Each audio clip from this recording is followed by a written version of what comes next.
हा नमस्कार. टीव्हीएम बॅच 85 टिळक नगर विद्या मंदिर बॅच 85 यांनी खूप छान ग्रुप आहे सर.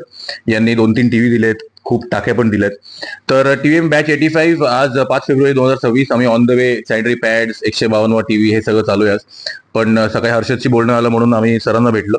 ही शाळा ही विगाव रेंज आहे. कसारा घाट थोडा चढला की जवार फाटा येतो, तिकडून 5-10 मीटर शाळा आहे. आणि इकडची मुलं एकाच पाड्यातली नाही आहेत, 3-4 पाड्यातली आहेत. कोणी वरतून पण येतात, कोणी खालून पण येतात, अशी अशी मुलं आहेत. तर आपला माऊली फाउंडेशनचा एक बेसिक रूपरेखा सांगतो डेली नाश्त्याची. 13 शाळेमधून 362 मुलं तर नाश्ता करतात. आणि आपलं मॉडस ऑपरेंडी अशी आहे की ₹7.5 पर मुलगा किंवा मुलगी, 5 days a week, 24 days a month असं आहे. तर इथे 38चा पट आहे. आणि ₹7.5 प्रमाणे म्हटलं तर ₹6,840 महिन्याचे होतात. तर तुम्हाला मी सगळा हिशोब सांगेन, पण म्हटलं तुम्हाला हे सांगू आणि हे दाखवू पण. तर बाकीचं तुम्हाला मी सरांचं व्हिडिओ पण पाठवीन हा. आणि मागच्या सुवर्णा मॅमनी एक लिहून दिलं होतं, ते पण तुम्हाला पाठवतो. तर 6,840 पर मंथ विगाव रेंज. आपण कधीही येऊ शकतो आणि इथे आपण बघू शकतो कसं झालं नाश्ता काय. तर थँक्यू टीव्हीएम 85. धन्यवाद.